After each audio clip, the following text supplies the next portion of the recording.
बेहद की परम महाशांति है। बेहद की गुड मॉर्निंग सभी को। सभी का स्वागत है, परम परम स्वागत है परम शांति मेडिटेशन एंड मोटिवेशन चैनल में। मैं आप सभी दिव्य आत्माओं का हार्दिक स्वागत करती हूँ हमारे डेली लाइफ मेडिटेशन में 5:30 to 6:30 में। तो कैसे हैं आप सब? आशा करती हूँ आप सब अच्छे होंगे और बेहद के आनंद में होंगे, बेहद की खुशी में होंगे। तो आज चलिए हमारा डे फोर्स बेहद के ज्ञान कोर्स का हम शुरू करते हैं। फटाफट ज्वाइन कर लीजिए। जब तक आप सब ज्वाइन कर रहे हैं तो फटाफट कुछ थोड़ा सा अंश ले लेते हैं, हल्का सा रिकैप कर लेते हैं, जिससे कि आप रिफ्रेश हो जाए जो हमारा डे 3 में हम लोगों ने किया था, क्योंकि उसी से रिलेटेड आज हम आगे अपना ज्ञान चर्चा बढ़ाने वाले हैं। तो जैसे कि आप सब भी टाइटल भी पढ़ रहे हैं, आज हम सृष्टि की उत्पत्ति की बात करने वाले हैं, उसके बारे में बात करेंगे और साथ ही साथ इस ब्रह्मांड के बारे में बात करेंगे। आज हमारा जो टॉपिक है, धीरे धीरे हम जैसे जैसे ज्ञान बढ़ा रहे हैं हम ऊपर की ओर बढ़ रहे हैं। देखिए आपने जैसे जैसे अभी देखा कि हम धरती से ऊपर, हम लोगों ने पिछले एपिसोड में, हमारा जो पिछला डे 3 का एपिसोड था उसके अंदर हमने धरती से ऊपर जो 14 लोक है, जिसे 14 भुवन कहते हैं, हमने उसके बारे में समझा। उसमें भी अभी हमारा थोड़ा सा सत्यलोक, ब्रह्मपुरी और विष्णुपुरी और शिवपुरी को जानना बाकी था, जिसमें आता है इस ब्रह्मांड का परम धाम। उसको भी जानना हमारा बाकी था थोड़ा बहुत। और इस ब्रह्मांड में भी अभी हम इस ब्रह्मांड को ही समझने वाले हैं। आज भी अगले एपिसोड्स जो हमारे आएंगे उसमें हम ब्रह्मांड से ऊपर महाब्रह्मांड, परम महाब्रह्मांडों को समझेंगे, जिसको गैलेक्सी कहते हैं, यूनिवर्स कहते हैं, उनकी क्रिएशन को समझेंगे। पर आज हमारा जो पूरा एपिसोड रहने वाला है वो इस ब्रह्मांड तक ही सीमित रहने वाला है। उसका पूरा हम चर्चा करने वाले हैं कि ये धरती भी क्यों बनी, कब बनी, इस पूरे ब्रह्मांड की क्रिएशन कैसे हुई, इस ब्रह्मांड का क्रिएटर कौन है परमपिता परमात्मा, उसकी भी बात करेंगे। और जब हम परमपिता परमात्मा की बात करते हैं तो उसके अंदर ब्रह्मा, विष्णु, शंकर जी भी आ जाते हैं। तो इन त्रिदेव की क्या ड्यूटी है ये जान जाएंगे। और साथ ही साथ कुछ और भी ऐसे पहलू लेने वाले हैं, जैसे कि हमारे जैसी धरती दूसरी है या नहीं है। और उसके सिवा सूर्य, जैसे हम धरती की बात करते हैं तो सूर्य भी आ जाता है। तो सूर्य भी कब आया, इसकी भी आवश्यकता कब हुई, क्या ये पहले से ही था, तो इसको भी हम धीरे धीरे समझेंगे। तो शुरू करते हैं अपना एपिसोड। और अपने एपिसोड में सबसे पहले हम जहाँ पे हमने छोड़ा था, हमने पुराना जो एपिसोड लिया था उसमें हमने समय की बात करी थी। हमने अच्छा खासा समय लिया है उस वीडियो में समय काल चक्र को समझाने में। आप जरूर देखिएगा, वो काल चक्र को समझिएगा, क्योंकि देखिए यदि आपने अपनी धरती को समझना है, यदि आपको ब्रह्मांड को समझना है, तो बिना काल चक्र को जाने इस ब्रह्मांड का चक्र कैसे चलता आया है अब तक। क्योंकि हम जानते हैं कि ये पूरा ब्रह्मांड, जैसे हम जानते हैं सतयुग, त्रेता, द्वापर, कलयुग, ये चक्र चलते रहते हैं। पर ये चक्र चलते हैं तो उसके बाद ये चक्र चलते समय क्या क्या होता है, इस सृष्टि पे क्या क्या होता है ना। सृष्टि क्योंकि परिवर्तित होती रहती है। जब सतयुग होता है तो दुनिया अलग होती है, जब द्वापर होता है तो दुनिया सृष्टि अलग होती है, फिर कलयुग में अलग होती है। ऐसे चारों युग में अलग अलग तरह से सृष्टि बदलती रहती है। और जब सृष्टि बदलती है, समय बदलता है, तो समय के साथ साथ, काल के साथ साथ, काल का अर्थ क्या होता है, पावर भी होता है। समय जब हम बात करते हैं, समय मतलब गति, उसका मतलब काल और उसका मतलब पावर, तो पावर भी बदलती रहती है। इसलिए बिना काल चक्र को समझे आप बापू जी के ज्ञान को आगे नहीं समझ सकते। क्योंकि जब हम इस ब्रह्मांड की बात करते हैं तो ब्रह्मांड भी एक फिक्स्ड आयु के साथ आया है। और ये आयु हम तभी समझेंगे जब हम 4 युगों को समझेंगे। 4 युगों के में भी जब प्रलय होती है और मानव सृष्टि कितनी बचती है, कब हमारे कल्प प्रलय में तीन लोक पूरे हो जाते हैं, और कब हमारा जब महाकल्प प्रलय होता है तो पूरा ब्रह्मांड की आयु खत्म हो जाती है। तो इस ब्रह्मांड की आयु हमने उस दिन, तीसरा जो हमारा दिन था, उस दिन हमने समझी कि इस ब्रह्मांड की आयु होती है ब्रह्मा के 100 वर्ष। ठीक है, ब्रह्मा के 100 वर्ष। अब हम जब ब्रह्मा के 100 वर्षों को इस धरती के साथ कंपेयर कर रहे हैं, मतलब अगर आज मैं कहूँ कि आज यहाँ पे बैठ के कह रही हूँ कि ये पूरी सृष्टि ब्रह्मा के 100 वर्ष तक चलने वाली है, तो आप ये समझिए कि ये 100 वर्ष हमारे यहाँ मानवीय वर्ष की बात नहीं हो रही, ब्रह्मा के 100 वर्ष की बात हो रही है। और अगर हम ब्रह्मा के समय को भी समझे तो ब्रह्मा का केवल 1 सेकंड जब बीतता है ना, 1 सेकंड, तो यहाँ धरती पर 1 लाख साल बीत चुके होते हैं। अब आप इन सबकी कैलकुलेशन करने बैठिए, ठीक है, तब आपको पता चलेगा कि लगभग 310 खरब और 40 अरब साल का हमारा जो है ब्रह्मा का ये पूरा 50 साल का, अगर हम खाली गिने तो 50 साल का समय होता है। अब आप समझिए इतने साल में कितना परिवर्तन, कितना कितना धरती घूम गई होगी, धरती पे कितने युग परिवर्तन हो गए। क्या आज की धरती और इतने साल पहले की धरती, क्या ये सब कुछ सेम होगा? कुछ भी सब कुछ बदलता जा रहा है। जैसे हम जनरेशन टू जनरेशन बोल रहे हैं कि जनरेशन बदल रही है, जनरेशन क्यों बदल रही है? क्यों? क्योंकि समय के साथ साथ तत्व बदल रहे हैं, एनर्जी बदल रही है, पावर बदल रही है, आत्माओं की शक्ति बदल रही है। जो हमारा जो पृथ्वी, हमारी जो सृष्टि है वो उसकी जो गुणवत्ता है, जैसे कि वो सतो प्रधान, जैसे 3 सृष्टि, तो हमारी प्रकृति में 3 गुण पता है, सतोगुण, रजोगुण और तमोगुण। तो देखा जाए तो ये इसके जो गुणवत्ता है, जो हमारी सृष्टि की गुणता है, वो बदलती जा रही है। इसलिए हम सब ये परिवर्तन देख रहे हैं। अब हमने जब लास्ट टाइम पढ़ा था तो हमने पढ़ा था कि हम लोगों ने महरलोक लिया था, जनलोक लिया था, फिर तपलोक लिया था, और फिर हमने समझा था कि तपलोक में भी बड़े बड़े ऋषि मुनि आत्माएं, संत आत्माएं जो होती है, जैसे कि जब हम महरलोक की बात करते हैं तो ज्ञानी आत्माएं वहां तक पहुंचती है। क्यों ज्ञानी कहा? क्योंकि वो स्वर्ग लोक को छोड़ के कौन से लोक में आती है? महरलोक। तो स्वर्ग का सुख, ऐश्वर्य कौन छोड़ेगा? क्योंकि वो भोग योनि है, वहां तो आपको सिर्फ भोगना ही है। तो वहां से आत्मा कौन महरलोक में जाएगी? कौन स्वर्ग लोक में टिकेगी नहीं? जिसको पता है कि स्वर्ग लोक में सुख जो है वो भी एक माया है, वो भी टेम्पररी है, तो वो महरलोक जाएगी, तो वो ज्ञानी आत्मा जाएगी। फिर जब हम जनलोक में जाते हैं तो जनलोक में भी हम देखते हैं कि जैसे हम आज हम अपनी ये पृथ्वी देखते हैं, यहाँ पे हम एक सृष्टि में एक परिवार देखते हैं, जन मतलब लोग, तो जैसे हम यहाँ परिवार देखते हैं वैसे वहां पे भी सूक्ष्म में आत्माएं साथ में रहती है। पुरुष प्रकृति में सब साथ में परिवार रहता है, लेकिन वहां पे ऐसे भोग योनि नहीं है जो हम धरती पे देखते हैं। अब फिर जब ऊपर तपलोक की बात करते हैं, तपलोक में वही आत्माएं जाती है जो वैराग्य होती जाती है। मतलब क्योंकि देखिए जैसे जैसे हम जनलोक, जैसे जैसे हम महरलोक से जनलोक, जनलोक से तपलोक जा रहे हैं, जैसे कि हमने योजन में भी समझाया था कि जब हम महरलोक का योजन समझते हैं 1 करोड़ योजन है, फिर जनलोक को समझते हैं 2 करोड़ योजन तक विस्तार है, फिर हम जब तपलोक को समझते हैं तो तपलोक का 4 करोड़ योजन है। अब जब ये हम ऊपर की बात करते हैं ना, तो हमें एक चीज यहाँ पे रियलाइज करना है, समझना नहीं है केवल आपको। ये ज्ञान रियलाइजेशन कोर्स है। इसको रियलाइजेशन कोर्स क्यों कहा है? कि जब आप अपनी सोल जर्नी कर रहे हैं, सोल जर्नी ऊपर की तरफ जाते हुए, हमारा जैसे 5 महाभूत का जो ये शरीर है, आकाश, वायु, अग्नि, जल और पृथ्वी, हम जब धरती पे आए थे तो हमारे अंदर ये जो तत्व आए थे, ये तत्व इकट्ठे सब कुछ नहीं आ गए, मतलब हम सीधा 5 तत्वों में नहीं आ गए। आज अभी हम जब इस ब्रह्मांड के क्रिएशन में धरती की क्रिएशन को समझेंगे तब ये हम बात फिर से दोहराएंगे।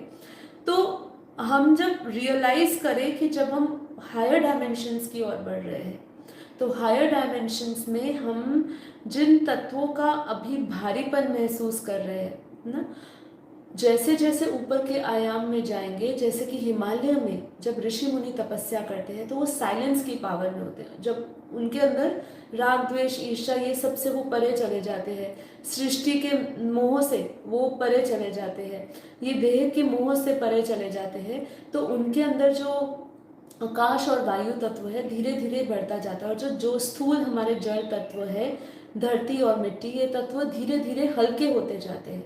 जैसे जैसे आप, कहने का तात्पर्य है कि महर लोक से जब आप जनलोक पे जाएंगे और जनलोक से तपलोक में जाएंगे तो आकाश तत्व बढ़ता जाएगा बढ़ता जाएगा। जैसे जैसे आप सत्य लोक में जाओगे और आकाश तत्व बढ़ेगा, और फिर धीरे धीरे ऊपर जाओगे, क्योंकि हम सूक्ष्म से कारण जगत में जाएंगे।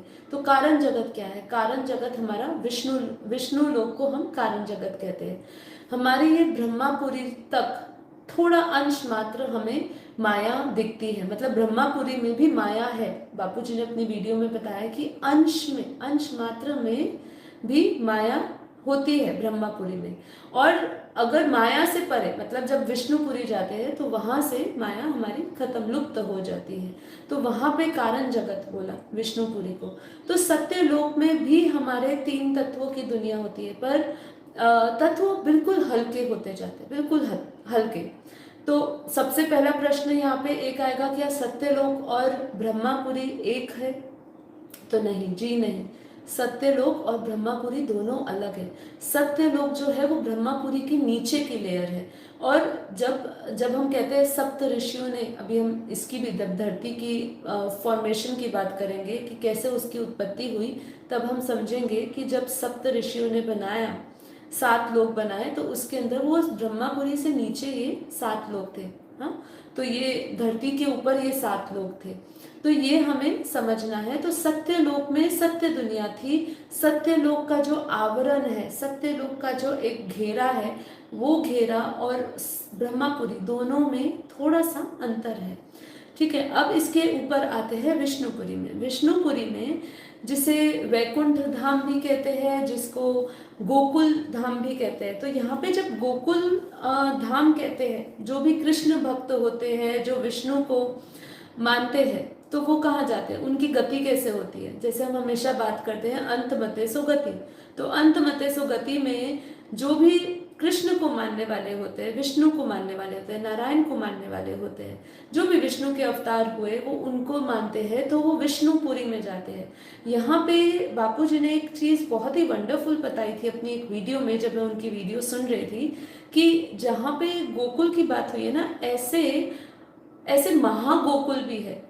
जैसे हम आगे जब इस ब्रह्मांड से ऊपर महाब्रह्मांड को समझेंगे तब हमें पता चलेगा, क्योंकि देखिए सब कुछ ना इंटर रिलेटेड है, इसलिए आपको हर एपिसोड में थोड़ा सा ऊपर और नीचे दोनों को हम पैरेलल ही लेकर चलने वाले हैं।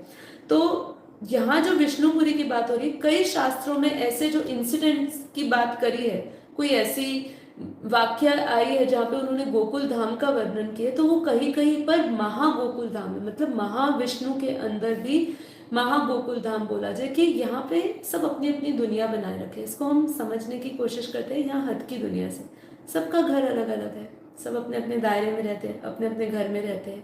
ऐसे ऊपर भी अपने अपने घर है सबके, कह सकते हैं वहाँ पे घर कैसा होगा, अपने अपने गोले हैं, अपना अपना एक ब्रह्मांड, अपना अपना एक दायरा बना के रखा हुआ है। वहाँ पे दायरा कैसा होता है? वहाँ दायरा पावर्स का होता है, एनर्जीज का होता है।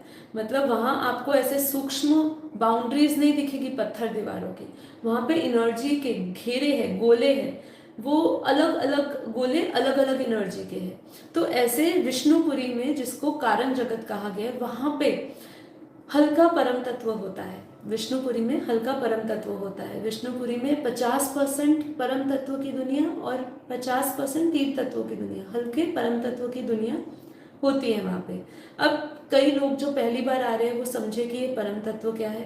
तो ये जो परम तत्व हम बात करते हैं, कहते हैं ना, हे प्रभु तू मुझे परम तत्व में ले जा। हम अपनी प्रार्थनाओं में सुनते हैं कि जब भी भगवान से प्रार्थना की जाती है उसको बोलते हैं कि हे परमात्मा तू मुझे तत्व से परम तत्व में ले जा, तू मुझे परम धाम ले जा। तो ये परम धाम, परम तत्व, ये परम क्या है? परम शब्द ऐसा है जो इस नात जात आयु समय सब चीजों से ऊपर है।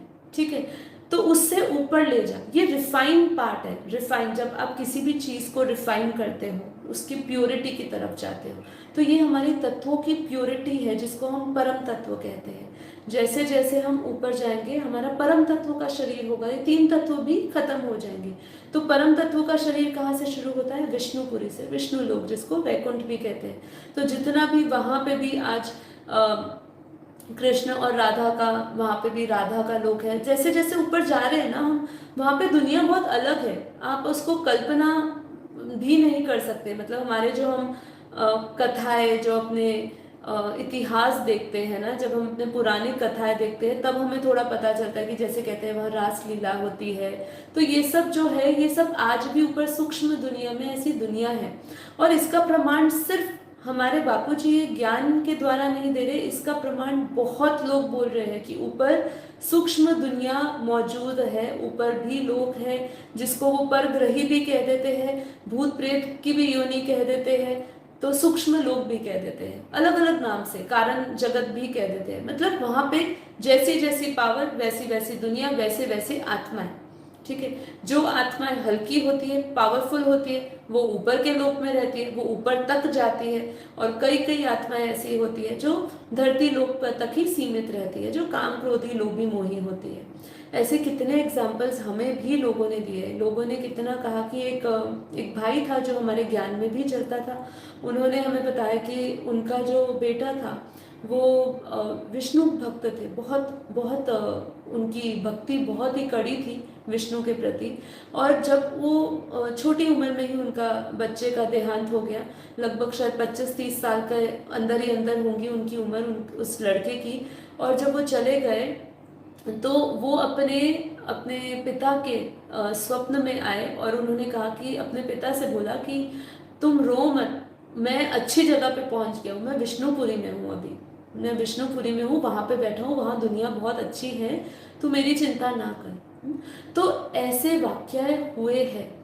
जो धरती से अच्छी आत्माएं जाती है, जो ज्ञान सुनती है, समझती है, जिनको पता होता है कि यहाँ धरती पर वापस जन्म लेने में दुख ही है, तो जन्म नहीं लेती, वो अपना ऊपर की ओर याद करती है और ऊपर यात्रा अपनी चालू करती है। अब इस शिवपुरी, इस ब्रह्मांड के, जब हम विष्णुपुरी की बात करें, इससे ऊपर आता है शिवपुरी। शिवपुरी में कौन रहता है? क्योंकि अभी हम यहाँ पे शिव और शंकर के भी बीच में अंतर समझेंगे जो बहुत इंपॉर्टेंट है। कई लोगों ने शिव और शंकर को एक कर दिया। सबसे बड़ी समस्या यही है कि हमारे सारे शास्त्रों में जितना भी ज्ञान जो ओरिजिनली दिया गया ना, सब में मिक्स कर दिया, जिसमें जो समझ आया वो दे दिया। हम यहाँ पे जो अपनी समझ से समझ रहे हैं वो हम खुद नहीं समझ रहे, हमें बापूजी बता रहे हैं। और वो अपनी दिव्य दृष्टि से शास्त्रों के अध्ययन करके, पुराणों को, वेदों को, शास्त्रों को, उपनिषदों को पढ़ के ये सब अध्ययन किया गया है और ये बताया गया है। शिव और शंकर में अंतर होता है। अभी हम इसमें इस ब्रह्मांड के जब क्रिएटर में आएंगे तो और गहराई से समझेंगे, पर पहले शिवपुरी की बात करते हैं कि शिवपुरी में होता क्या है। शिवपुरी में, इस ब्रह्मांड में जो आकारी शिव शक्ति है, जिसको सदा शिव और सदा शक्ति कहते हैं, ठीक है, वो वहां पे निवास करते हैं। और शिवपुरी में परम तत्वों की पूरी 100% परम तत्वों की दुनिया होती है। वहां पे धीरे धीरे, जैसे कहा ना, ऊपर के आयाम में बढ़े, तो हमने विष्णुपुरी में कहा था कि वहां तत्व भी है, 3 तत्व भी है, लेकिन हल्के होते हैं। फिर जब हम ऊपर की ओर शिवपुरी बढ़े, वहां पे शिवपुरी में तत्व जो है वो खत्म होकर परम तत्वों की दुनिया होती है, हल्की दुनिया होती है। वहां पे सदा शिव और सदा शक्ति, जिसको आदि शिव या आदि शक्ति भी कह सकते हैं, उन्होंने किसकी क्रिएशन करी वो हम फॉर्मेशन ऑफ, जब धरती की उत्पत्ति, सृष्टि के राज को समझेंगे तो बात करेंगे। तो इससे ऊपर है शिवपुरी। अब शिवपुरी से ऊपर आता है इस ब्रह्मांड का सबसे ऊंचा धाम, जिसको कहते हैं परम धाम। कहते हैं ना, भगवान गीता में क्या कहते हैं, तू दे सर्व संबंध भूल, दे और दे के सर्व संबंध भूल, मुझ परमात्मा को याद कर, मैं तेरे सारे पापों का विनाश करके, विकर्ण विनाश करके तुझे उच्चते उच्च परम धाम ले जाऊंगा। ठीक है, तो ये परम धाम जो है, इस ब्रह्मांड का परम धाम की बात हो रही है। अभी हम आगे समझेंगे कि और कितने परम धाम है और कितने ब्रह्मांड है, वो भी हम समझेंगे। पर अभी के लिए आप इतना समझिए कि इस ब्रह्मांड का भी एक परम धाम, जो सबसे श्रेष्ठ है, सबसे ऊंचा धाम है, जहाँ पे आत्माएं निराकारी, निर्विकार, निर्लेप होती है। और उसका मालिक जो है, उसका शिव निराकार होता है, जिसे पर ब्रह्म परमेश्वर कहा, हाँ, परम पिता परमात्मा कहा। ठीक है, वो किसकी क्रिएशन करता है ये हम अभी समझेंगे। वो कैसे ये ब्रह्मांड की पूरी रचना होती है, ये अब हम अब आने वाले टाइम में समझ रहे हैं। ठीक है, सबसे पहले शिव और शंकर में भेद समझ लेते हैं, इसको आगे बढ़ने से पहले। देखिए, जो शिव है, शिव की जब भी बात होती है वो शिव निराकार की बात होती है। शिव निराकार परम धाम में रहते हैं। ठीक है, वो निराकार है, निर्लेप है, निरंजन है, निर्विकार है, निर्गुण है, त्रिगुणातीत है। ठीक है, जब भी हम भगवान के निराकार रूप को समझते हैं, हमेशा जब भी हम क्रिएशन की बात करते हैं तो 3 परमात्मा के स्वरूप कह दिए। ठीक है, मोटे रूप से जब हम शास्त्रों का अध्ययन करते हैं तो वहां पर साकारी, सगुण और निर्गुण, निराकारी परमात्मा की बात की जाती है। वहां पे आकारी रूप को नहीं समझा ज्यादा जाता है। ठीक है, वो एक अव्यक्त रूप है। जब हम आकारी रूप की बात करते हैं वो अव्यक्त रूप है परमात्मा का, प्रकाशमय रूप है। तो जब हम ज्ञान की दृष्टि से समझते हैं तो परमात्मा की हम 3 रूप को समझते हैं। परमात्मा के निराकारी रूप जो निर्गुण है, निर्विकार है, त्रिगुणातीत है। ठीक है, सभी गुणों से परे है और निर्लेप है, उस पर किसी चीज का लेप छेप नहीं लगता, निरंजन है, अनंत है वो। ठीक है, कर्मों से भी अतीत है, भावातीत है। ठीक है, अरूप है, उसका कोई भी रूप नहीं है। ठीक है, फिर शिव को हम क्या बोलेंगे, वो शिव की जब भी बात करी जाए तो वो हो गया निराकार परम धाम। अभी शंकर कौन है? शंकर जी की हम जब भी बात करते हैं तो वो आकारी शिव। जब हम बात करते हैं शिवपुरी में कौन रहता है, जब हम इस ब्रह्मांड के 14 लोगों को समझ रहे हैं तो परम धाम के नीचे जो हम शिवपुरी की बात कर रहे हैं, शिव लोक की बात कर रहे हैं, तो वहां पे जो आकारी शिव शक्ति की बात हो रही है, वो जो आकारी शिव है उन्हीं का अवतरित, अब उन्हीं का अवतार शंकर को कहेंगे। वो साकार रूप में उन्होंने पाठ बजाया था। जितने भी हम अवतारों को समझते हैं कि शंकर के, रुद्र के इतने अवतार हुए, वो कोई कोई रूप जो है वो शिव आकारी के अवतार हुए, कोई शंकर के भी अवतार हुए। बापू जी ने अपनी वीडियो में बहुत ही गहराई से क्लियर किया है कि ऐसे अवतार हुए, तो कोई कोई शिव आकारी के भी अवतार हुए और कोई कोई जो है वो अवतार शंकर जी के भी अवतार हुए। तो शिव और शंकर अलग है। शंकर जो है वो अवतारी है, वो अवतार है। ठीक है, शिव जो है वो तो परमपिता परमात्मा, जिसको पर ब्रह्म कह दिया, वो है। और जो शंकर है वो आकारी रूप का अवतार है। उन्होंने यहाँ पे धरती पर अलग अलग समय पर पाठ बजाया, अलग अलग अवतार लिए उन्होंने।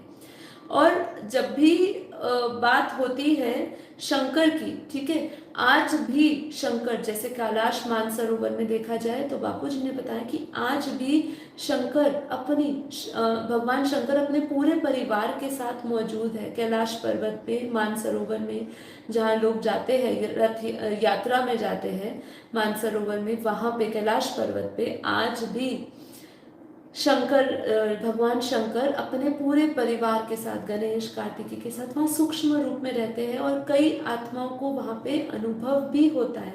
जैसे कहते हैं कि हम वहाँ जाते हैं कैलाश में तो हमें भगवान के साक्षात दर्शन होते हैं। कितने भक्त लोग जब वहाँ पे उस यात्रा पे निकलते हैं और जब वो अपना आफ्टर एक्सपीरियंस शेयर करते हैं तो वो कहते हैं कि हमें परमात्मा के साक्षात दर्शन हुए। तो वहाँ पे भी अभी भी वो सूक्ष्म रूप में बैठे हैं, लोगों को, भक्तों को दर्शन देते हैं, जो श्रद्धा से जाते हैं, जो उनकी शरण में जाते हैं, उनको आशीर्वाद देते हैं, उनका फल की, उनकी जो भक्ति का फल है वो उनको मिलता है। ठीक, तो यहाँ हमें सबसे पहले समझना है कि शिव शंकर एक नहीं है, शिव शंकर एक नहीं है। ये हमें क्लैरिटी चाहिए अपने माइंड में, जो भक्ति मार्ग में उन्होंने एक कर दिया। ठीक है, अब आगे हम समझेंगे अब इस धरती, ये सृष्टि की क्रिएशन कब हुई, क्यों हुई, इस ब्रह्मांड की क्रिएशन किसने करी और इसके क्रिएटर कौन है। तो बापू जी की एक बहुत ही अच्छी वीडियो आई है जिसमें बापू जी ने समझाया है कि इस ब्रह्मांड का क्रिएटर कौन है, इस ब्रह्मांड की सृष्टि का क्रिएटर कौन है, समझना होगा। ब्रह्मांड की सृष्टि का क्रिएटर, जो हमारी सृष्टि है, धरती है, इसका क्रिएटर कौन हुआ। तो इसको समझने के लिए हमें इस ब्रह्मांड को पहले समझना है कि ब्रह्मांड की क्रिएशन किसने करी, क्यों करी। तो अब हम समझ रहे हैं कि ब्रह्मांड का सबसे ऊपर वाला, जो हमने आयाम की बात करी है, सबसे ऊपर परम धाम की बात करी, जो सर्वश्रेष्ठ सबसे ऊपर का लोक है, जिसको परम धाम कहते हैं, उच्चते उच्च धाम, जहाँ पे शिव निराकार रूप में रहते हैं। अब जब क्रिएशन की हम बात करते हैं तो सबसे पहले जब शिव में एक से अनेक होने का जब संकल्प आया है ना, सूक्ष्म, ये बहुत सूक्ष्म बातें हैं। देखिए हम इसको समझेंगे कि शिव का भी आगे क्रिएटर होता है, वो हम बाद में समझेंगे, लेकिन स्वयंभू किसको कहा गया है ना, ये हम अभी बात करेंगे कि स्वयंभू किसको कहा गया। एक मिनट। हाँ, स्वयंभू भी किसको कहा गया और क्रिएशन किसने शुरू करी। तो जो संकल्प आया एक से अनेक होने का, ये संकल्प आया शिव में, शिव निराकार में। जब एक छोटा सा संकल्प आया एक से अनेक होने का, तो उन्होंने अपने ही अंदर से आकारी शिव की रचना करी। तो उन्होंने सबसे पहले अपने अंदर से आकारी शिव को निकाला, जिसे सदाशिव भी कहते हैं।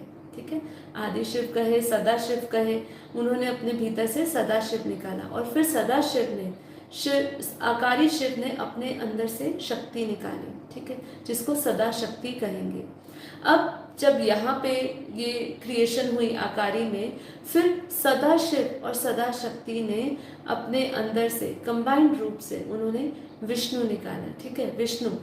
तो तीसरा जो तीसरी रचना हुई, मतलब जब किसने करी, ये शिव ने नहीं करी, हमें समझना है। शिव निराकार तो सिर्फ अपने भीतर से, अपने अंदर से सिर्फ आकारी शिव, जिसको सदा शिव कहते हैं, उसकी रचना करी।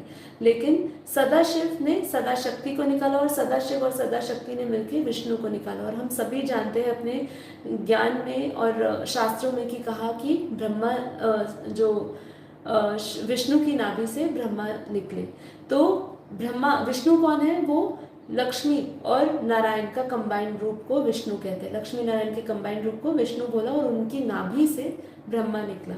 अब यहाँ पे ब्रह्मा को क्या कहेंगे, ब्रह्मा है प्रजापिता ब्रह्मा। उनको क्यों कहा, क्योंकि वो है इस सृष्टि के क्रिएटर। बापूजी ने ये वीडियो में, नई जो वीडियो हमारी रिलीज हुई, और देखिए ये वीडियो जब सुनी ना, तो मुझे ध्यान आया, हमने हमारी बापूजी की एक वीडियो है, प्लेलिस्ट है फॉर द बिगनर्स। जो पहली बार सुन रहे हैं इस एपिसोड को, जो ये पूरा 10 डेज का कोर्स फर्स्ट टाइम कर रहे हैं, हमारे बापूजी की वीडियोस है उनके चैनल पे, बापूजी दशरथ भाई पटेल के चैनल पे आप जाएंगे, फॉर द बिगनर्स करके प्लेलिस्ट है, उसके अंदर मैं वही वीडियोस को एक बार रिपीट मोड पे सुन रही थी।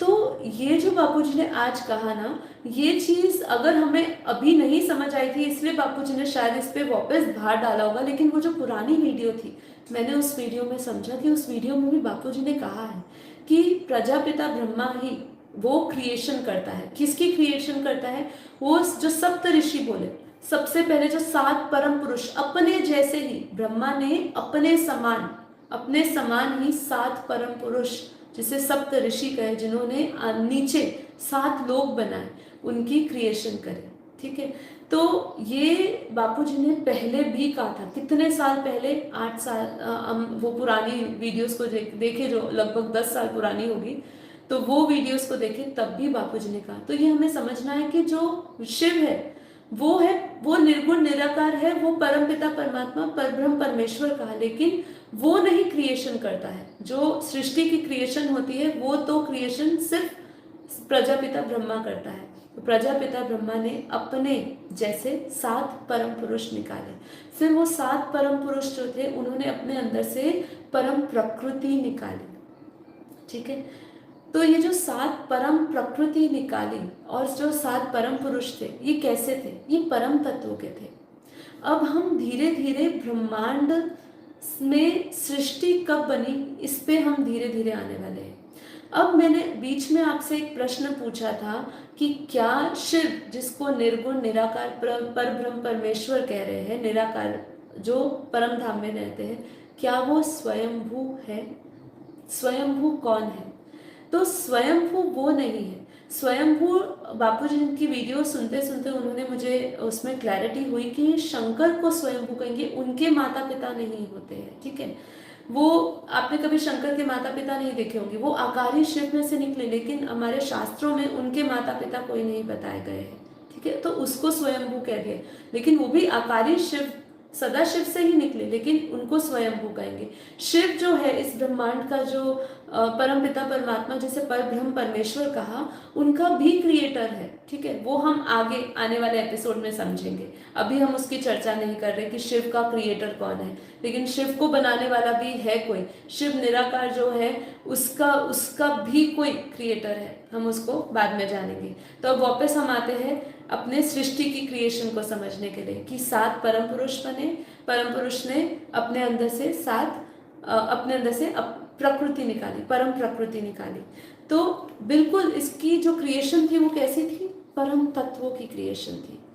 ठीक है, अब ये जब परम पुरुष बने, अब ये जब दुनिया बनी, ठीक है, तो ये दुनिया परम तत्वों की थी। उस समय दुनिया परम तत्वों की थी। अब ये धरती को बने हुए अगर हम विज्ञान की दृष्टि से समझे तो 4.54 बिलियन ईयर्स अगो हमारी ये विज्ञान कहता है कि ये धरती बनी होगी हमारी। ठीक है, ये धरती का समय तब बताया। और अगर हम यूनिवर्स को समझे तो ये पूरा यूनिवर्स 13.4 बिलियन ईयर्स पहले ये धरती बनी, ये यूनिवर्स बना था। तो अब जब हम परम पुरुष और परम प्रकृति की बात कर रहे हैं कि उन्होंने बनाया जो दुनिया परम तत्वों की थी, अब ये परम तत्वों की दुनिया में तत्व कैसे आए, धरती की जरूरत कब पड़ी? तो यहाँ हम वापस एक बार रिकैप करने वाले हैं ब्रह्मांड के समय को, ब्रह्मा के समय को, कि अभी समय कौन सा चल रहा था? अभी ब्रह्मा का दूसरा परार्ध चल रहा है। हमने समझाया था लास्ट एपिसोड में कि ब्रह्मा का दूसरा परार्ध चल रहा है। ब्रह्मा के 100 वर्ष को, अर्थात जो ब्रह्मांड की आयु है, उसको 2 परार्ध में बांटा है। पहला परार्ध में कब धरती बनी थी ये समझ रहे हैं हम कि पहला जो परार्ध था जो 50 वर्ष का था, ठीक है, उसके अंदर पहले धरती नहीं थी, धरती की कोई आवश्यकता नहीं थी क्योंकि दुनिया परम तत्वों की थी। धरती तो तब जरूरत पड़े किसी चीज को टिकाने की, कुछ गिर रहा हो तब हमें धरती की आवश्यकता पड़ती है। तो धरती की उस समय आवश्यकता नहीं थी। जब हम ब्रह्मा के शुरू के 10 साल, मतलब पहले परार्ध के, जब हम ब्रह्मा के 10 वर्ष की बात कर रहे होते, पहले 10 वर्ष, ठीक है, इसलिए मैं वापस रिकैप कर रही हूँ जो लोग अभी अभी ज्वाइन हो रहे हैं कि ब्रह्मा के 2 परार्ध में पहला परार्ध 50 साल का जो बीत चुका है, अभी दूसरा परार्ध चल रहा है, दूसरे परार्ध का पहला दिन चल रहा है, ब्रह्मा का 7वां मनवंतर और 28वां युगांतर चल रहा है। 198 करोड़ साल दूसरे परार्ध के धरती पर बीत चुके हैं। तो जो पहला परार्ध था उसमें जब ब्रह्मा के जो पहले 10 साल थे, तब धरती की मतलब उस समय जरूरत नहीं थी। धरती कब आई? 10 साल जब बीत गए तब धरती बनी। तो यहाँ पे अगर हम समझे तो कैलकुलेशन करें तो मतलब ये हुआ कि 310 अरब साल तक पहले कोई धरती नहीं थी, परम तत्वों की दुनिया थी, सूर्य चांद सितारे भी नहीं थे। क्यों नहीं थे? अब ये हमारे अंदर प्रश्न आता है कि ये क्यों नहीं थे उस समय? क्योंकि उस समय हम स्वयं प्रकाशित थे। जब भी बोलते हैं ना कि तुम्हारा जो वास्तविक स्वरूप है आत्मा का परम प्रकाश है, तो हम पहले स्वयं प्रकाशित थे। हमें जो नक्षत्र, ग्रह, चांद, सितारे, ये एस्ट्रोलॉजी में जितने भी हम देख रहे हैं, ठीक है, ये सब कुछ बाद में आया। पहले हमारे अंदर खुद की, हम सेल्फ रेडियंस थे, हमारे अंदर सेल्फ इल्यूमिनेशन, हमारे अंदर जो पावर थी वो खुद की इतनी थी कि हम खुद शाइन करते थे। हमें ये जड़ तत्वों की या स्थूल प्रकाश की, इसके सहारे की आवश्यकता नहीं थी। जब ये परम पुरुष और परम प्रकृति जब ये गिरते गए, ये क्यों गिरे? देखिए, हर एक ब्रह्मांड में जब भी आकारी रूप में दुनिया बननी शुरू होती है, हमें समझना होगा तभी से सूक्ष्म में क्रिएशन शुरू हो जाती है। जब शिव ने अपने संकल्प से आकारी शिव और शक्ति बने, जब सदाशिव और सदा शक्ति आए, तभी से दुनिया बनने शुरू हो गई। ठीक है, आकारी में, सूक्ष्म में। और जैसे जैसे क्रिएशन होती गई ना, तो जो वायुमंडल है, मान लीजिए जैसे हमने समझाया आपको कि शिवपुरी में 100% परम तत्वों की दुनिया थी शिवपुरी में। अब वो 100% जो परम तत्वों की दुनिया थी वो 3 तत्वों में धीरे धीरे कैसे आई? मतलब उसमें परम आकाश और परम वायु अग्नि भी कैसे जुड़ता गया? क्यों जुड़ता गया? उसका कारण क्या होगा? उसका कारण था कि हम सूक्ष्म में क्रिएशन हो रही थी। और जब भी आपके अंदर से कुछ ना कुछ आप क्रिएट करेंगे तो आप उसमें एनर्जी लगाएंगे। देखिए, इसको हम आज के लाइव एग्जांपल्स के साथ समझते हैं स्थूल में, हद की दुनिया में, कि जब भी हम कुछ कार्य करने जाते हैं आप उसमें अपना टाइम, अपना एफर्ट, अपनी एनर्जी सब कुछ लगाते हैं ना। कोई भी लक्ष्य को, पढ़ाई भी करते हैं तो उसमें आप अपनी एनर्जी निकालते हैं। तो जब आप एनर्जी उसमें लगाते हो, मतलब आप 5 घंटे पढ़ते हो तो 5 घंटे के बाद क्या बोलते हो, अब मैं थक गया हूँ, मेरी एनर्जी ड्रेन हो गई है, मुझे आराम की ज़रूरत है, मेरे को अपने माइंड को थोड़ा अब आराम देना पड़ेगा। एक सैचुरेशन पॉइंट आता है। ये मैंने आपको एक बिल्कुल लेमैन एग्जाम्पल समझाया इस धरती लोक में समझाने के लिए। तो ऐसे ही जब ऊपर क्रिएशन होती थी तब संकल्पों से क्रिएशन होती थी। जैसे हमने कहा ब्रह्मा ने संकल्पों से सृष्टि बनाई, है ना। संकल्प, उस समय इतनी तत्वों में शक्ति थी कि एक संकल्प किया तो मिल गया। आज भी हम जो क्रिएशन देख रहे हैं धरती लोक पे, वो कहीं ना कहीं संकल्पों का ही देन है। आज हम ये मीडियम देख रहे हैं, टेलीफोन्स देख रहे हैं, मोबाइल्स देख रहे हैं, इसको कभी ना कभी तो बनाने वाला किसी ने तो संकल्प और इसका बीज डाला होगा ना। आज हमें ये जो मोबाइल में हम इतनी दूर से पूरे विश्व में कहीं पर भी किसी से बात कर सकते हैं, आज से आप 500 साल पहले चले जाइए और ये डब्बा अपने उन 500 साल पहले लोगों को दिखाइए तो उनके लिए तो ये अचंबा होगा। वो सोचेंगे ये कैसा डब्बा है। जैसे कि हमने एक इंसिडेंट पढ़ा था, उसको आगे हम बात करेंगे कि कोई भी ऊपर की डायमेंशन की चीज़ यहाँ धरती पर आ जाती है तो हमें लगता है कि क्या अजीबोगरीब है चीज़ें हैं, पर वो चीज़ उनके लिए नई नहीं है। अब हमारे लिए ये टेक्नोलॉजी पुरानी हो चुकी है। हमारे लिए आज छोटे से छोटा 5 साल के बच्चे के लिए भी ये टेक्नोलॉजी नई नहीं है। उसको तो उठते ही मोबाइल पता है क्या होता है। लेकिन अगर उनके परदादा को दिखा दिया जाए तो वो क्या बोलेंगे, ये क्या खिलौना है, ये क्या डब्बा है। उन्होंने कभी कल्पना नहीं करी होगी इससे वो कई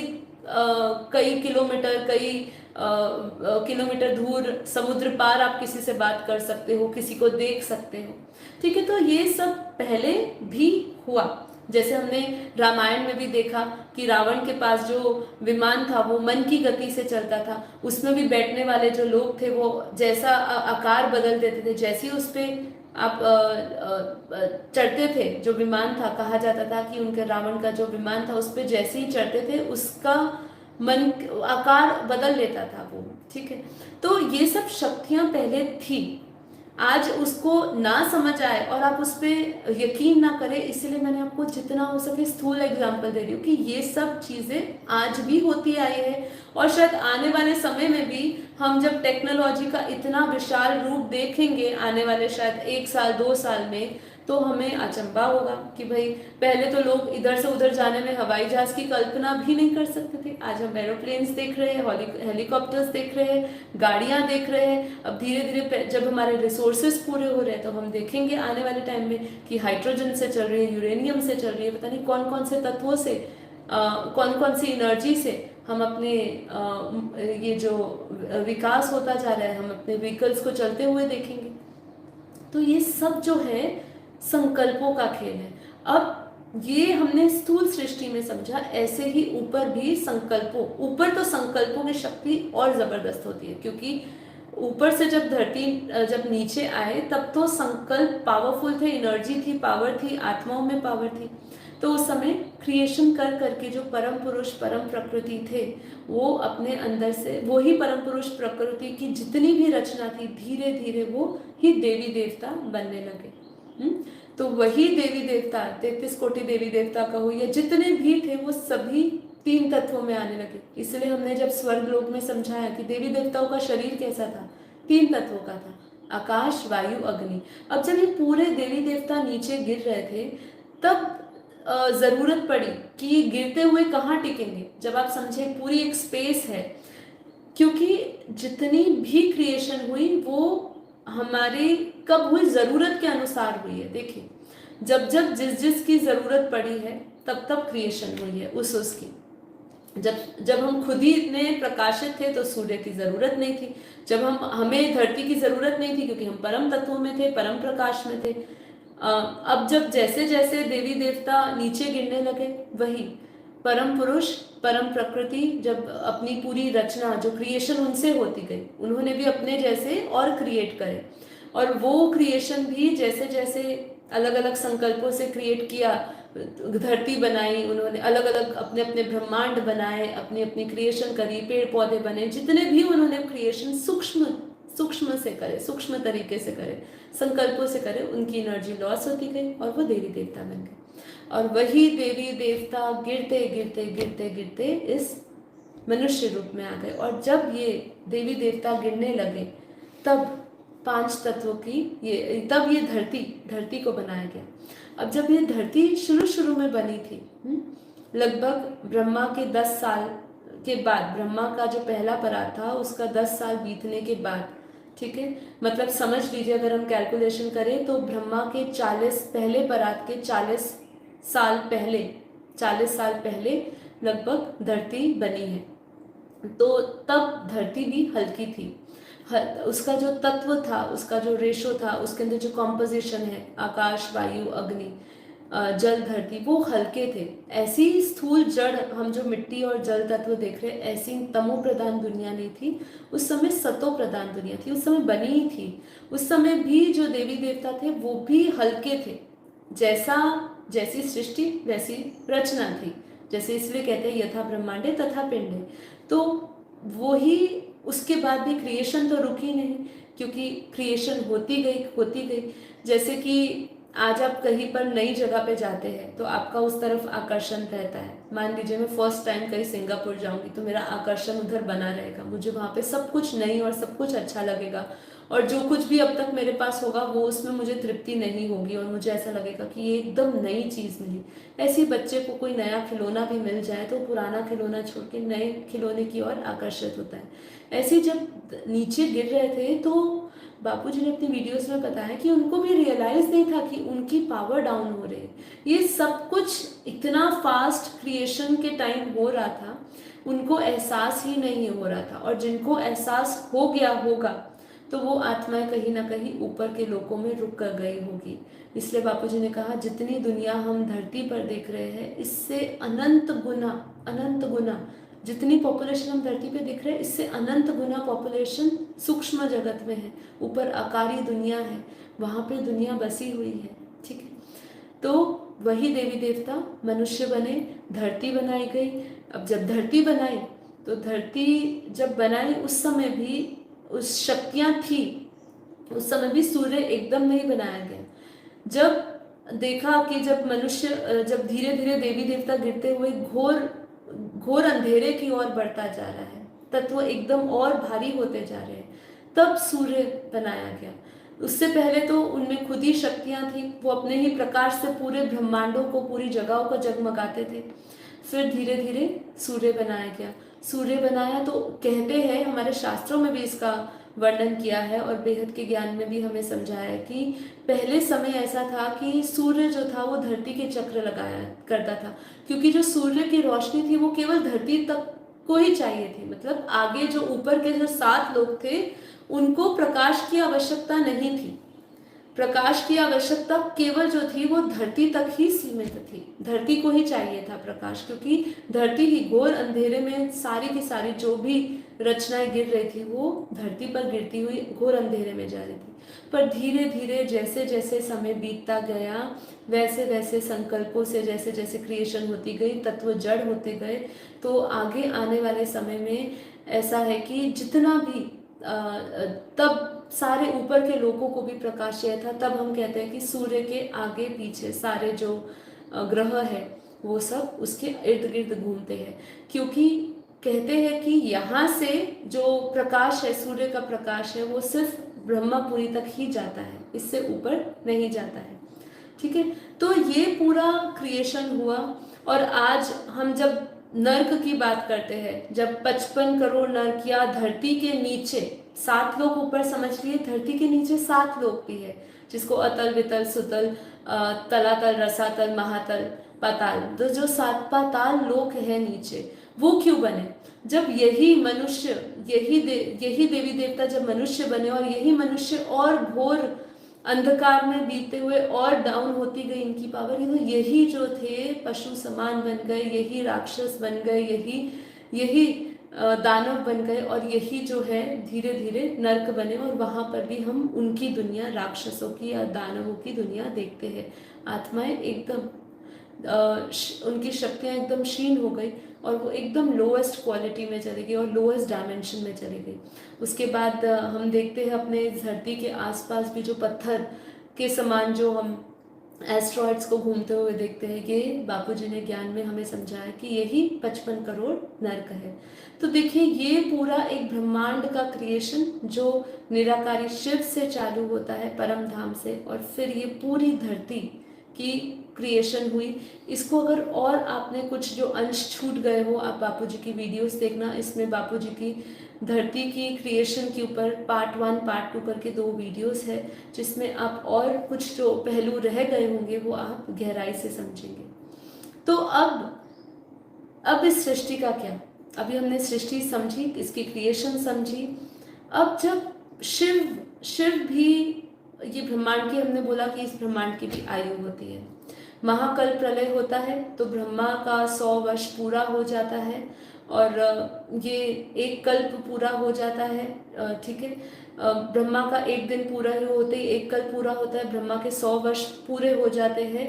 तो ये पूरा ये जो शिव है वो सूर्य में प्रवेश करके काल अग्नि पैदा करके पूरे ब्रह्मांड को अपने अंदर समा लेता है, पूरे ब्रह्मांड को अग्नि से जला देता है, ठीक है। अब इसकी आवश्यकता क्यों होती है?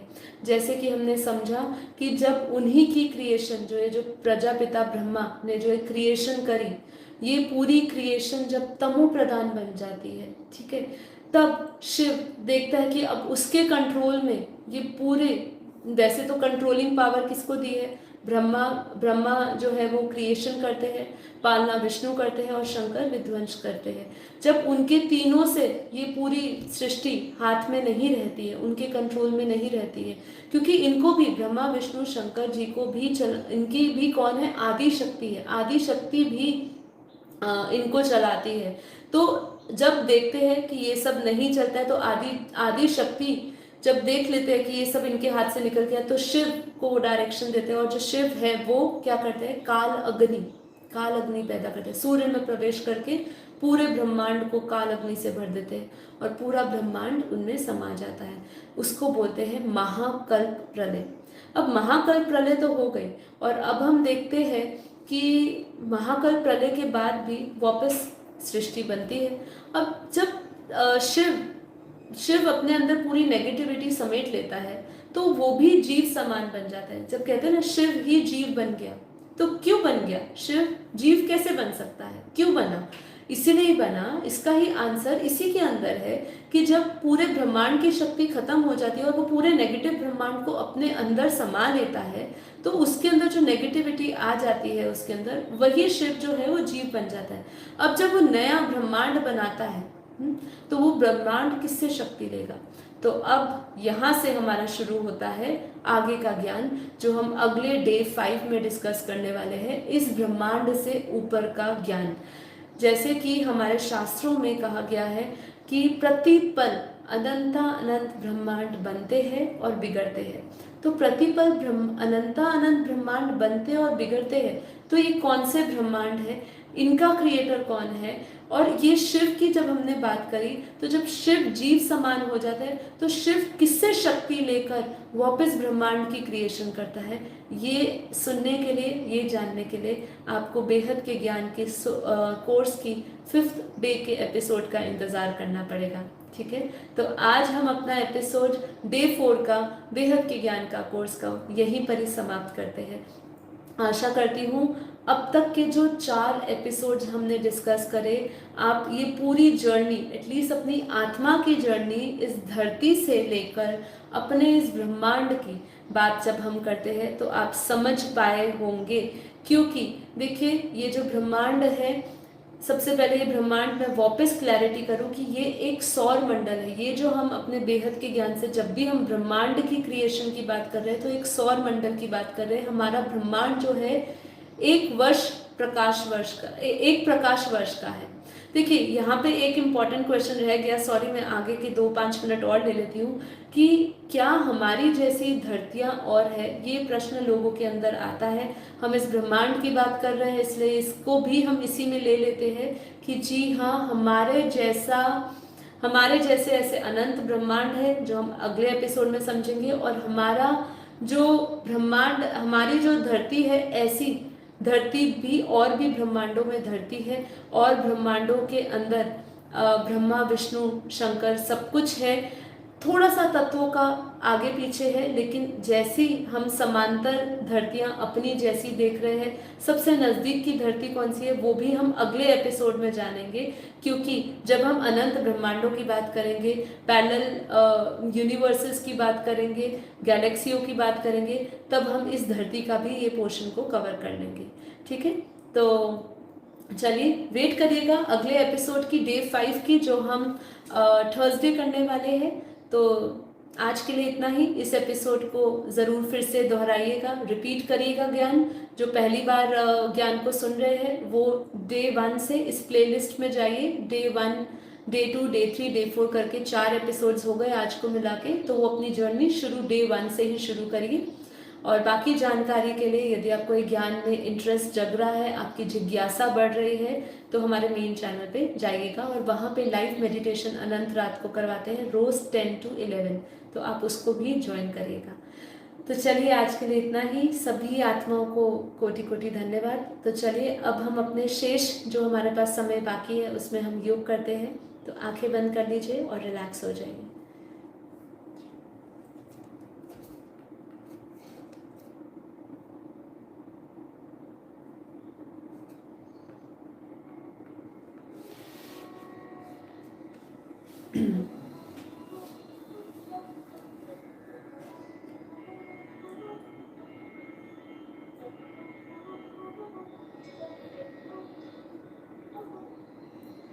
आंखें बंद कर लीजिए, थोड़ी देर योग करते हैं।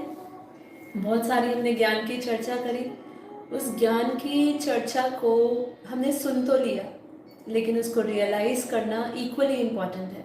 इसलिए अब no more messages, comment box में मैसेजेस ना करिए और आंखें बंद कर लीजिए, रिलैक्स हो जाइए एकदम। जितना भी हमने ज्ञान समझा है, ये ज्ञान क्या है? ये ज्ञान एक प्रकाश है, ये रोशनी है हमें उस तक पहुंचाने के लिए। हमें ज्ञान की आवश्यकता तब तक है जब तक हमने उसको जाना नहीं।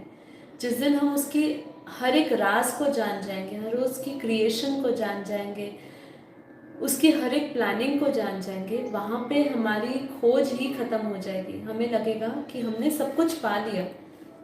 इसलिए कई लोग जो होते हैं जिनमें बहुत भावना होती है, ज्ञान में होते हुए भी उनकी भावना बहुत होती है, तो वो सोचते हैं कि बस मैंने परमपिता परमात्मा को पा लिया, मैंने उस ऑलमाइटी को जान लिया, मेरे लिए इतना काफ़ी है।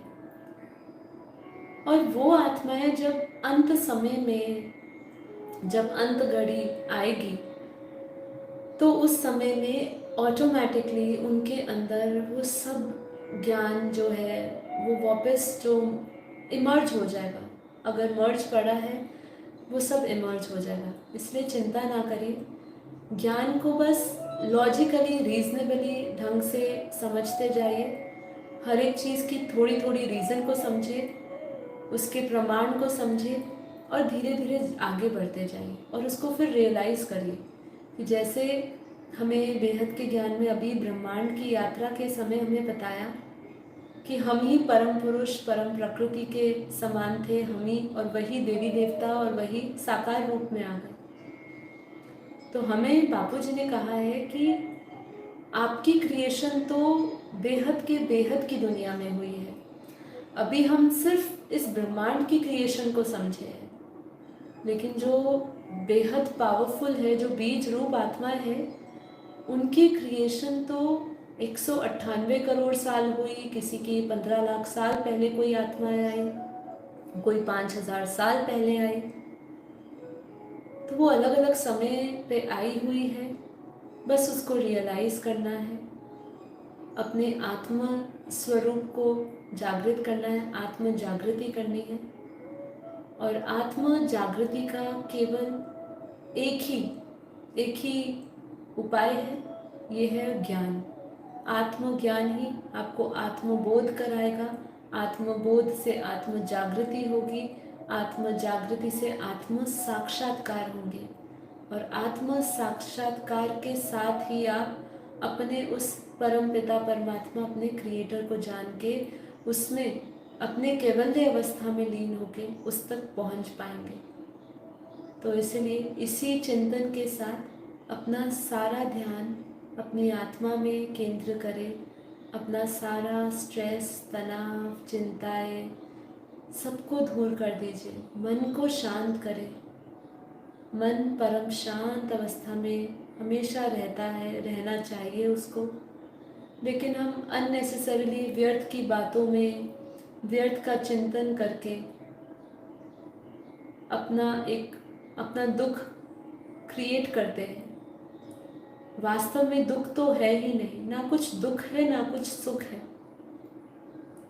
जो आत्मा स्वयं को जान जाती है वो इस दुख सुख के भाव से भी ऊपर उठ जाती है, और वो एक बहुत ही सुंदर अनुभूति है। इस दुख सुख से ऊपर उठने की जो अनुभूति है वो बिरला ही कर पाते हैं, और जो कर पाते हैं उनके लिए वो उच्च से उच्च परम धाम ही यहीं पर बन जाता है। क्योंकि वो उस अवस्था, जो परम धाम में अवस्था हो जाती है आत्मा की, जहाँ पे उसको ना सुख है ना दुख सताता है, ना कोई कर्म सताता है। उसी के जो कर्म बंधन उसके आगे आते हैं तो वो उसको सताते हैं, वो घबरा जाता है, विचलित हो जाता है। लेकिन वही आत्मा जब आत्मज्ञान, बेहद के ज्ञान और ब्रह्म ज्ञान से भरती है तो उसकी वो ये शरीर में रहते हुए वो उस कैवल्य अवस्था को प्राप्त हो जाता है। वो उस जीवन मुक्त अवस्था को प्राप्त कर पाता है। ये सब चीज़ जो मैं अभी आपको कह रही हूँ, इस चीज़ का रियलाइजेशन करिए। यही योग है। योग मतलब अपना चिंतन जो है वो ब्रह्म विचार में चले, ब्रह्म चिंतन में चले, परमात्मा में चले। क्योंकि आपके लिए संभव नहीं है कि आप अपना एकदम निसंकल्प हो जाए, संकल्पों को एकदम रोक दे। और उसका जब हम निरंतर प्रयास करते रहते हैं तो फिर हम थक जाते हैं कि संकल्प तो रुक नहीं रहे हैं। इसलिए उसको दिशा देते हुए ब्रह्म का चिंतन करें। उस ब्रह्म के चिंतन में, उस ब्रह्म के विचार में, आत्मा के विचार में जब हम आत्मा राम बनते हैं, आत्मा में विश्राम करते हैं, तो धीरे धीरे आत्मा की कट उतरती है। रियलाइज करें, अपनी आत्मा के ऊपर से आवरण हटता हुआ देखें। आत्मा जो भ्रकुटी में निवास करती है, उस पॉइंट ऑफ लाइट पे सारा ध्यान दें। भ्रकुटी के मध्य में उस प्रकाश को देखें। मैं ये शरीर नहीं, मन नहीं, बुद्धि नहीं, अहंकार नहीं, चित्त नहीं, मैं बेहद की परम परम परम आत्मा हूँ। मेरा स्वरूप परम शुद्ध चैतन्य स्वरूप, परम शांति स्वरूप हूँ।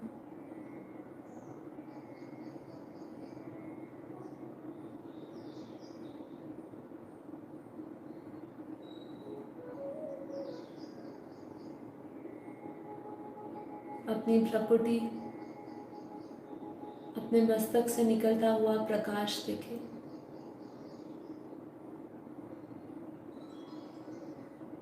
मैं आत्मा अरबों खरबों सूर्य के भांति परम परम परम प्रकाशित हूँ। आत्मा के आसपास प्योर वाइट लाइट को देखें।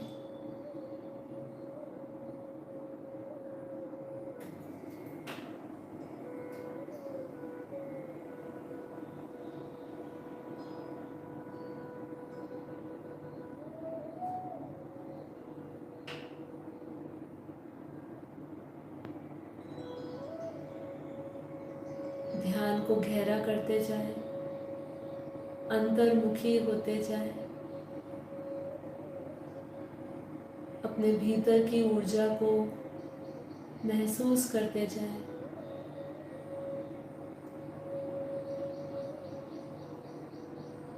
जैसे जैसे ध्यान गहरा होता जा रहा है, बुद्धि स्थिर होती जा रही है,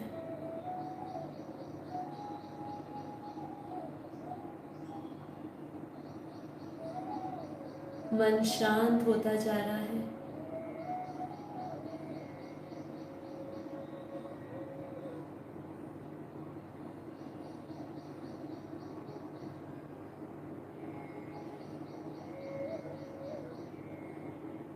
शरीर की सभी इंद्रियां शीतल पड़ चुकी है।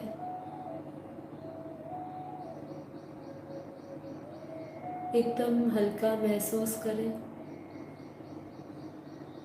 मन में किसी प्रकार का बोझ नहीं, बुद्धि एकदम शून्य, अपने भीतर एकदम खालीपन देखें। कोई इच्छा नहीं, कामना नहीं,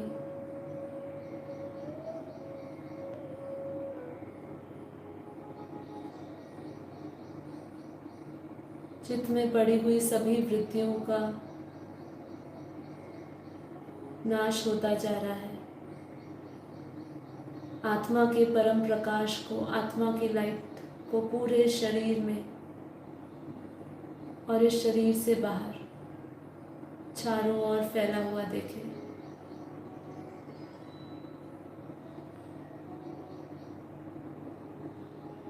अपने शरीर के 3 फुट बाहर प्योर वाइट लाइट परम प्रकाश का घेरा बनता हुआ देखें।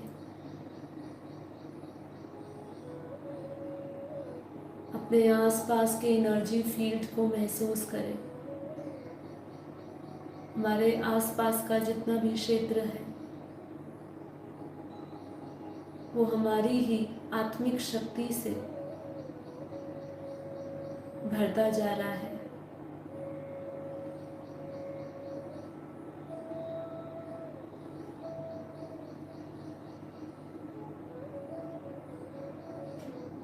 महसूस करें एकदम पावरफुल,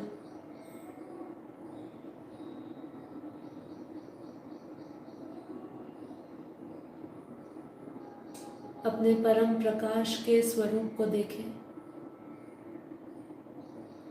अपने दिव्य स्वरूप को प्रकट होता हुआ देखें।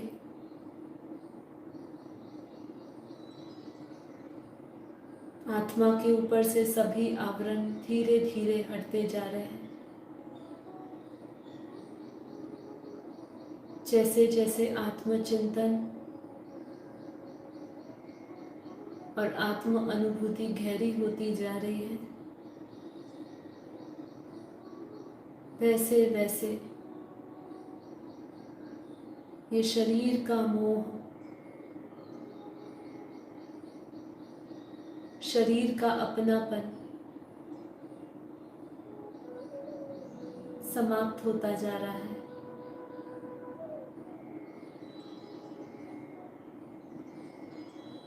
अपने भीतर उस ज्ञान के प्रकाश को प्रकट होता हुआ देखें।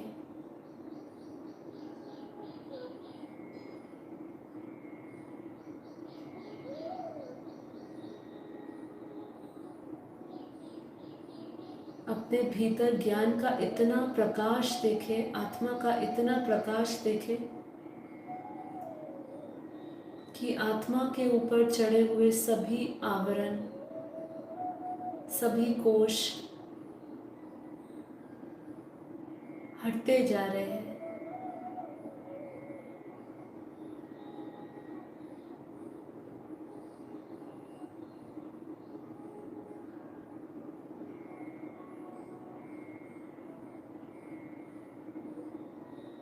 हर एक लेयर्स को हटता हुआ देखते जाए। अन्नमय कोश, प्राणमय कोश, मनोमय कोश, विज्ञानमय कोश, आनंदमय कोश, धीरे धीरे सभी के ऊपर जो आवरण चढ़े हैं सभी आवरण हटते जा रहे हैं। प्रकाश प्रबल होता जा रहा है। ज्ञान के प्रकाश से, आत्मा के प्रकाश से भीतर के सभी विषय विकार समाप्त हो चुके हैं।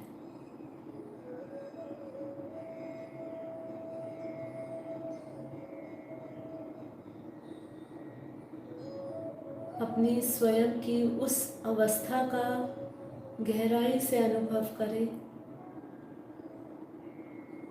जहाँ मुझ आत्मा में ना कोई काम है, ना कोई क्रोध की भावना है, ना अहंकार है। मैं और मेरेपन से मैं मुक्त हूँ।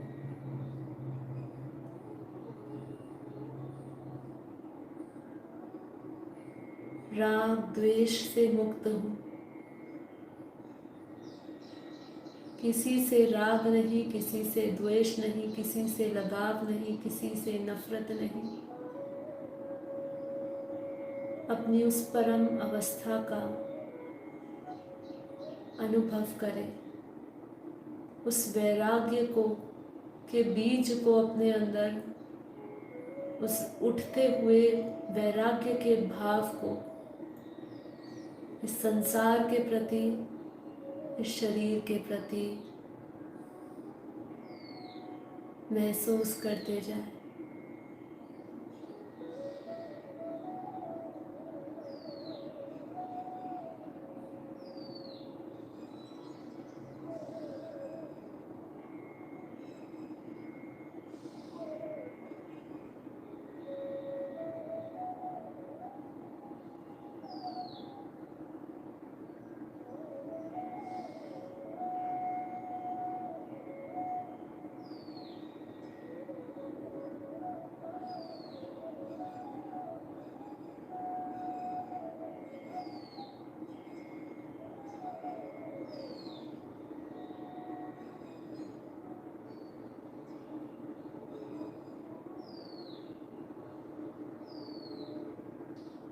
जीवन मुक्त बन चुकी हूँ।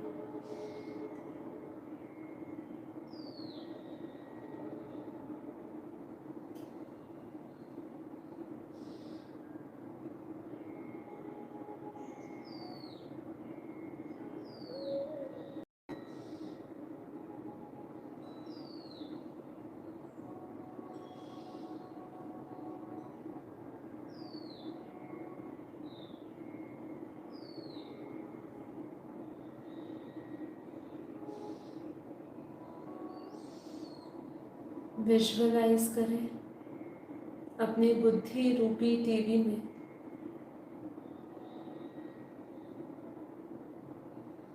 अपनी बेहद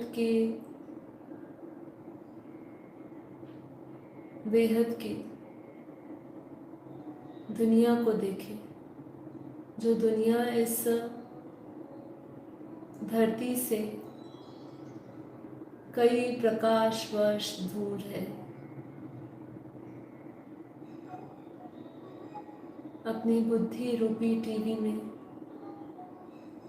उस दुनिया के दृश्य को लेकर आए जहां हमें जाना है।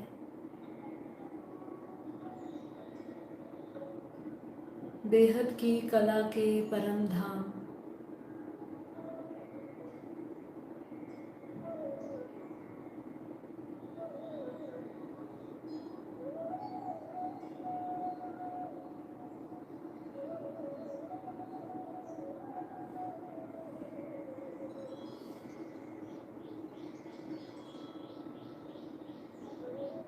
अपने संकल्पों से हम इस बेहद की यात्रा की शुरुआत करते हैं।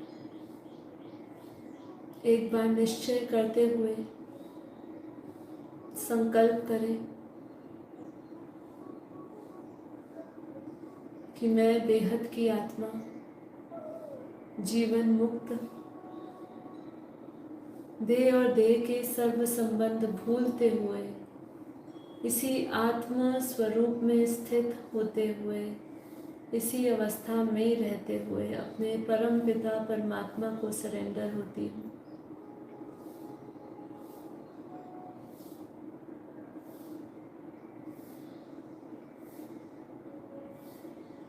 मैं ये संसार के अब सभी बंधनों से मुक्त हूँ।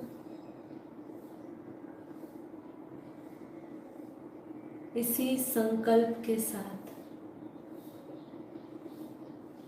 विजुअलाइज करते हुए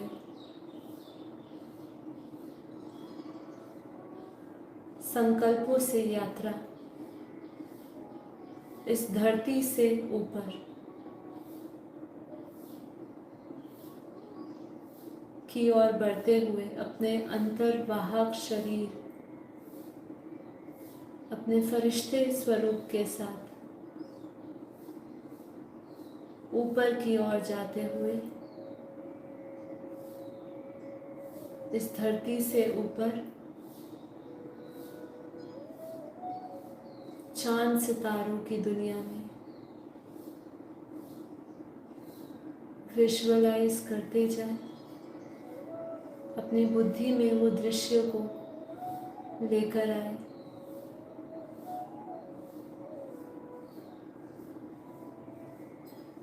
वो सभी स्मृतियां हम सभी में पड़ी हुई है। जैसे जैसे आवरण हटते जाएंगे वो इमर्ज होती जाएगी। उस दुनिया की कल्पना करते हुए विजुअलाइज करें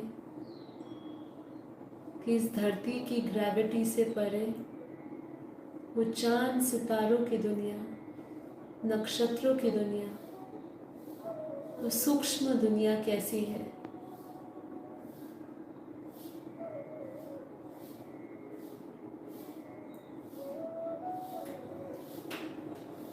इस धरती से ऊपर भूगोलोक, स्वर्गलोक, महरलोक, जनलोक, तपलोक, सत्यलोक, ब्रह्मापुरी, ऐसे अनंत आयाम है। और ये डायमेंशंस के अंदर भी बहुत सारी लेयर्स हैं। जैसे जैसे हम इसके चित्र को अपने बुद्धि में देखते जा रहे हैं, साथ ही साथ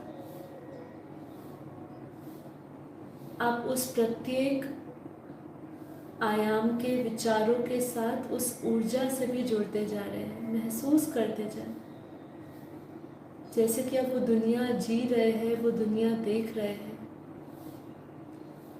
आपके वाइब्रेशंस भी उसी दुनिया के जैसे होते जा रहे हैं। बुद्धि भी वैसी होती जा रही है।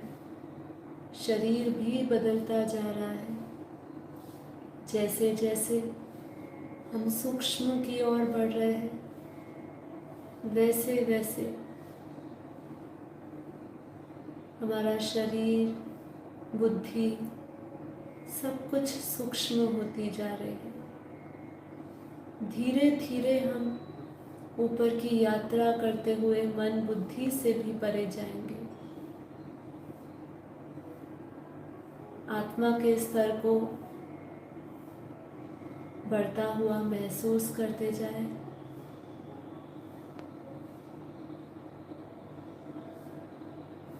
महसूस करते जाए अपने आप को हाईएस्ट पावर के साथ कनेक्ट हुआ।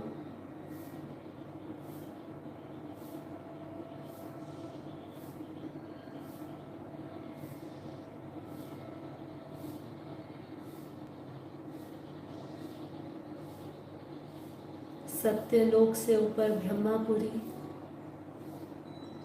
ब्रह्मापुरी से ऊपर विष्णुपुरी, विष्णु से ऊपर शिवपुरी, और फिर इस ब्रह्मांड के परम धाम जहाँ प्रकाश की दुनिया है। धीरे धीरे स्वयं को प्रकाश की काया में, प्रकाश के शरीर में देखें।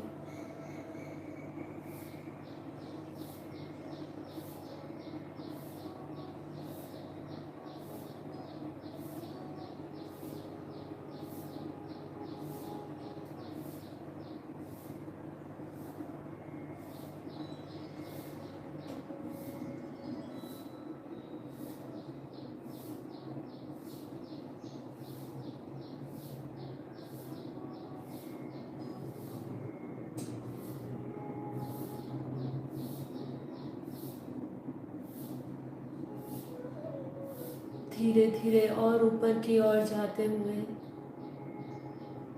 विटनेस करते जाएं कि इस ब्रह्मांड से ऊपर अनंत ब्रह्मांड है। हमारी आकाश गंगा में अनंत ब्रह्मांड घूम रहे हैं। इस ब्रह्मांड से अनंत ब्रह्मांडों से पार होते हुए, गैलेक्सियों को पार करते हुए, यूनिवर्स, ग्रेट यूनिवर्स,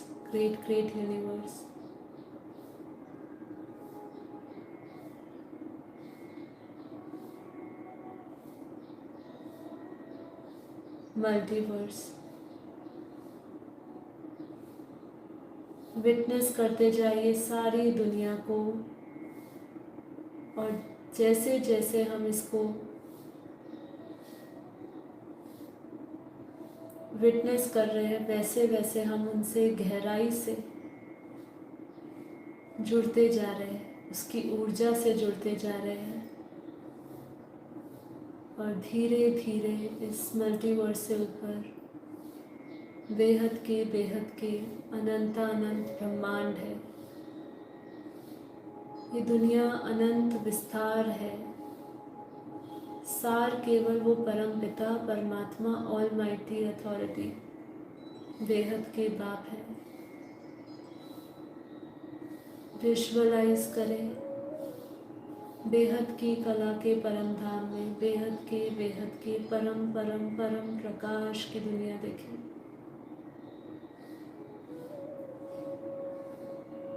अपनी आंखों के अंदर वो दृश्य देखें जहाँ केवल प्रकाश ही प्रकाश है, प्योर वाइट लाइट वर्ल्ड को देखें।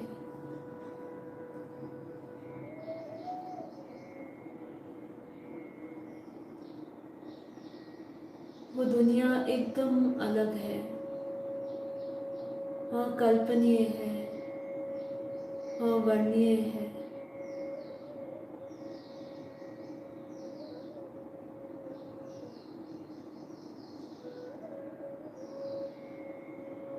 दूध जैसा सफेद परम प्रकाश का महासागर है।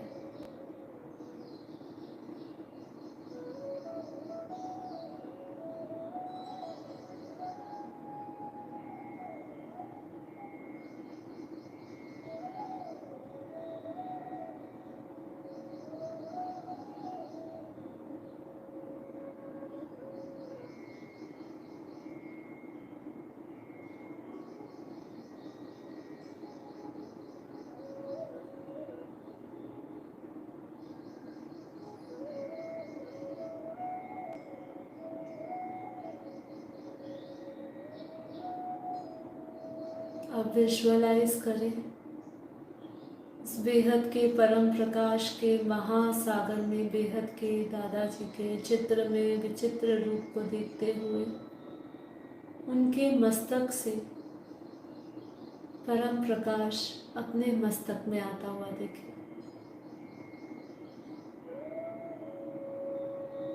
विजुअलाइज करें उस ऊंच से ऊंच बेहद की कला के परम धाम में, जहाँ ना जन्म है, ना मृत्यु है, ना समय है, ना दुख है, ना सुख है।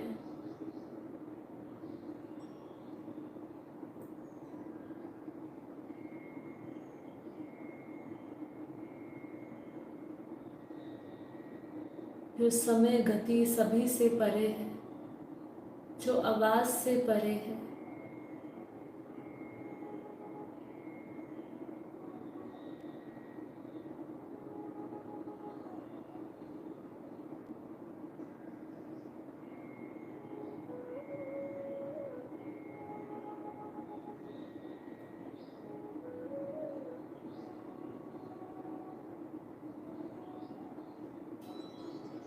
निरंतर ध्यान बनाए रखें।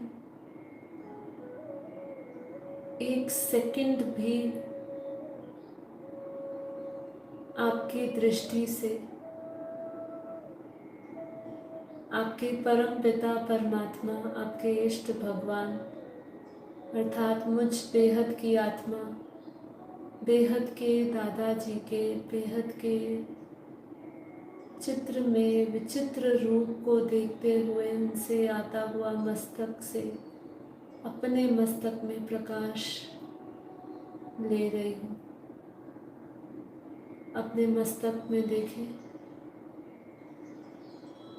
एक ध्यान अपने मस्तक में, दूसरा ध्यान अपने क्रिएटर में, उनके स्वरूप को देखते हुए, उनके स्वरूप से निकलता हुआ, उनसे आता हुआ बेहद का परम प्रकाश, बेहद की लाइट मुझ आत्मा को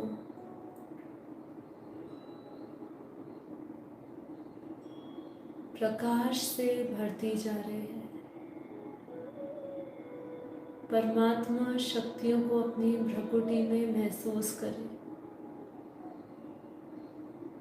अपनी आत्मा से निकलते हुए जो वाइब्रेशंस है उसमें परमात्मा पावर को महसूस करते जाए।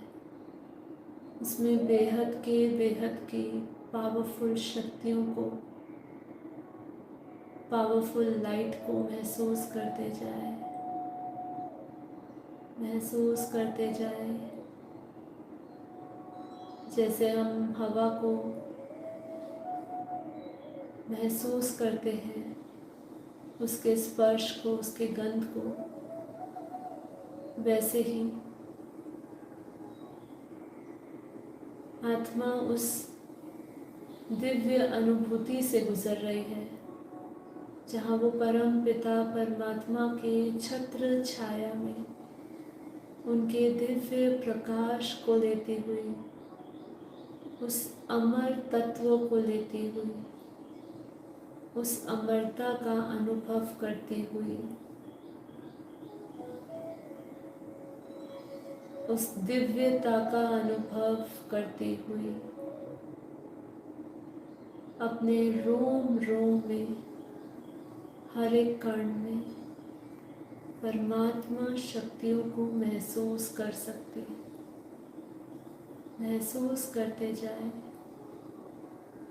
स्थूल शरीर, सूक्ष्म और कारण शरीर सभी प्रकाशमय हो चुके हैं। पूरी काया प्रकाश की हो चुकी है। लाइट ही लाइट, शरीर प्रकाशमय, आत्मा भी प्रकाश की। बेहद के परम शांत और परम आनंद की अवस्था का अनुभव करते जाए।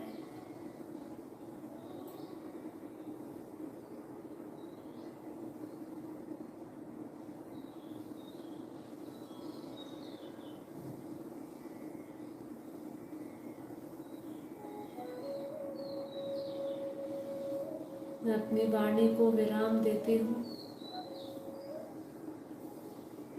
अगले कुछ पल के लिए नित्य और निरंतर उस परमात्मा प्रकाश की वर्षा को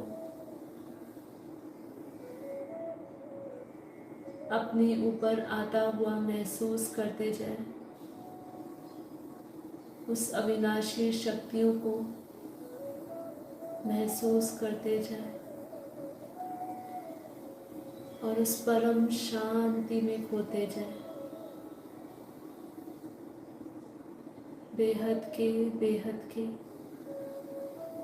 परम परम परम महाशांति है, महाशांति है,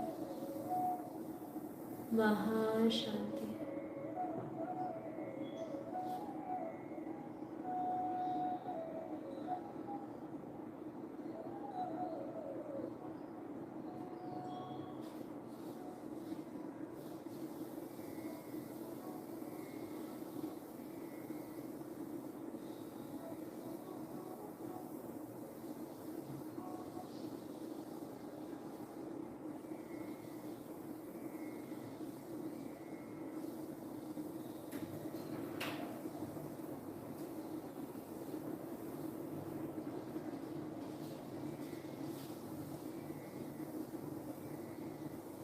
आप सभी बेहद की आत्माओं का, दिव्य आत्माओं का कोटि कोटि धन्यवाद।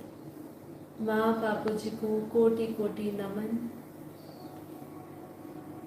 आप इस विशेष एपिसोड के में भाग लिया, आप सभी का धन्यवाद। आशा करती हूँ कि आप सभी को ये एपिसोड पसंद आया होगा। अब हम कल मिलते हैं। आज के लिए इतना ही। आप सभी का दिन शुभ रहे, प्रकाश से भरा रहे, परम शांति से भरा रहे। सर्वदा कल्याण हो, सर्वदा कल्याण हो। बेहद की परम महाशांति है, महाशांति है। Thank you so much. परम शांति।